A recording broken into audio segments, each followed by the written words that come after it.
Nagsimula sa isa, naubos ang 5, hanggang umabot ng 15. Pagdating ng 20, hindi na makatayo. Busog na busog, lubog na sa pagkaupo. Yan na nga ba sinasabi, hindi naman babae. Kasi parang nauuso ngayon sa Facebook yung parang memes lang to pero nagwa-wonder ako baka na-experience yun yung mag-cover ng tattoo. Kunyari, yung tattoo nila babae, di ba? Hiwalay sila.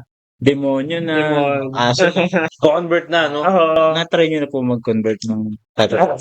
Cheers, pare. Sa akin wala pa eh. Pero marami na akong cases ng cover up. Pinatungan, no? Pinatungan. Pero yung ginawan demonyo, wala pa. Wala pa akong... Paano yung procedure? Different din sa wala pang tattoo? O medyo iba. medyo? Kasi yung mga gaya ng binanggit ko kanina, gumagamit kami ng stencil. Yun parang binabakat na lang. Pero pag cover up kasi kailangan freehand siya. Yung bagay drawing namin manually para sumakto yung details dun sa tatakpan. So medyo magkaibang procedure siya. Pero halos the same lang din naman. Di ka pwede mag-expect ng outcome sa isip mo na ganito ka kalabasan. Kunwari, kliyente ka, tapos nagpa-cover up ka. May expectation versus reality. Kumbaga, hindi ka pwedeng mag-expect na sobrang ganda ng kakalabasan ng tattoo mo kasi cover up yan eh. Ngayon pa lang, bago ko gawin yan, sabi ko rin na hindi natin ma-perfect. Mahirap. Kumpara sa regular na tattoo na wala namang tatakpan or something. Baga, talagang kailangan magagawa mo talaga ng maayos yun eh. Unlike sa cover up, maraming adjustment na at the end baka hindi ka masatisfied. Kailan mo sasabihin, ba't mo kasi brinate? Ako pinapahirapan. Pero kailan niyo po nalaman na na-discover yung passion niyo sa pagtattoo? Tol. Nangyari kasi parang pinanganak na kasi yung nagdo-drawing eh. Pero kasi yun na nga, nung nasa barko na ako. Ma-drawing ka na, bata pa lang. Pagka bata pa lang nagdo-drawing na ako. Baga yun kaisa-isang talent ko.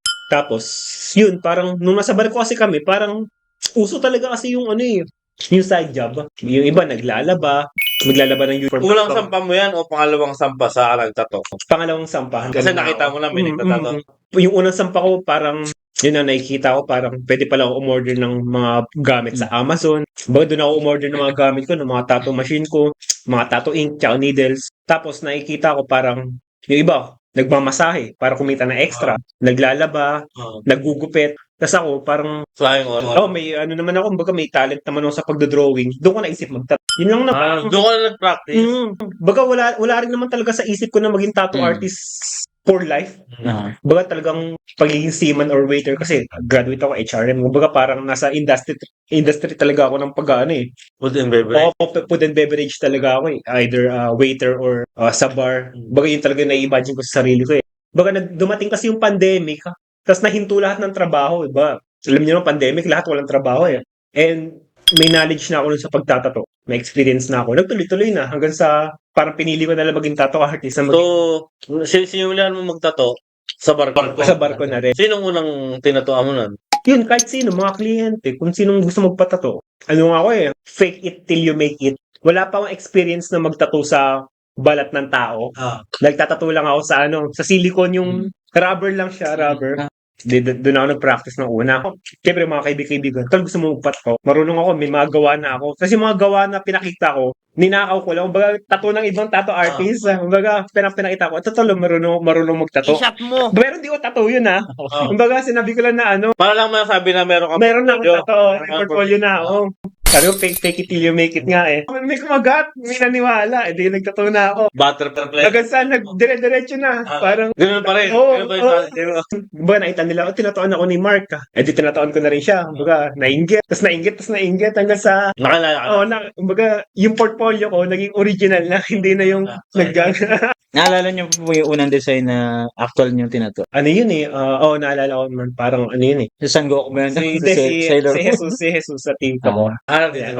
Portrait agad. Sa barko yan? Ay, hindi, sa Pinas. Bago pa ako sumampa, tinataon ko muna yung tito ko. Yun parang pinakaunang balat ko. Pero nung nasa barko na ako, yun nga, doon ko pinakita yung peke kong gallery. Kasi hindi rin maganda yung kinalabasan sa sa tito ko eh. Hindi rin maganda ink na rin yun?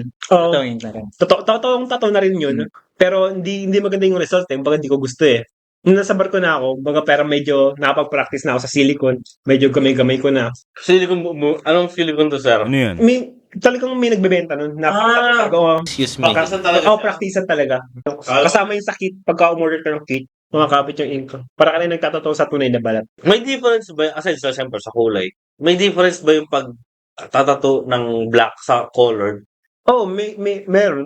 Actually, mas mahirap gawin yung colored kasi mas time consuming eh. Kasi kumbaga, walang open space pag colored eh. Kumbaga, kunwari, yung 3x3 inches na colored, yung buong, 3x3 colored yun eh. Unlike sa black, may mga open spaces pa, hindi naman covered lahat ng 3x3 may tattoo. Kumbaga, may mga skin pa rin na makikita. So, mas matrabaho yung colored. Mas matrabaho yung colored. Mas marami ba ngayon yung black lang na ang gusto ipatato? O mas dumadami yung may gusto ko na colored?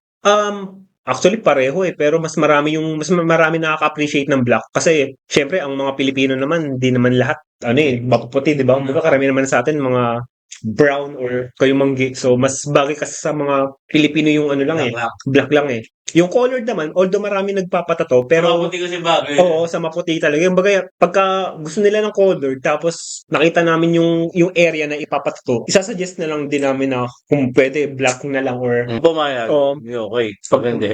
pag hindi, depende na lang kung talagang uubra. Depende pa rin sa kulay niya. Kung talagang maitim na siya, talagang hindi na namin masasuggest na colored talaga eh.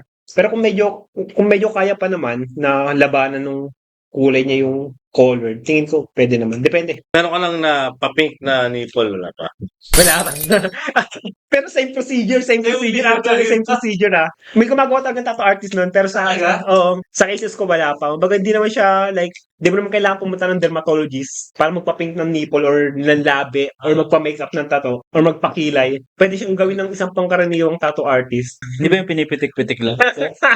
Temporary lang. Nasakit nun kasi kung mismong Sakit nun. kasi yung gilid dun, okay lang eh. Pero pinaka-putong, sakit dun, sir.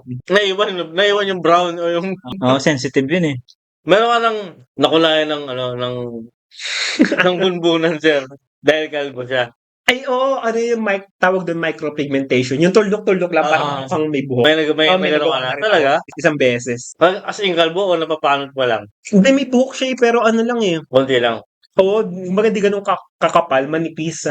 Baga gusto niya maging parang Derek Ramsey na alam mo yon yung kahit kalbo, baga may konting Yung lagi yung side niya, diba? semi-kalbo. Oo. Baga may ano pa rin, may kita pa rin na May yung black kulay, pa rin. may gray pa din, diba? Parang ganun.